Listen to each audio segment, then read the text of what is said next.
こいつな。日本の南の綱島は海に浮かんだ湯島、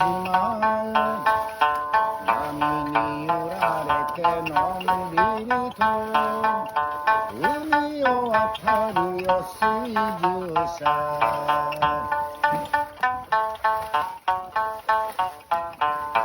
観光名所の島だけど自然が自慢さ湯島は緑に囲まれ鳥や蝶、ここは楽園パラダイス。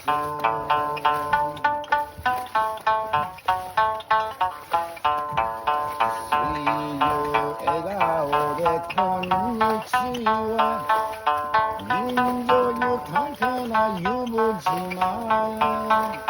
二度も三度も来てみたい、ここが湯島水牛車。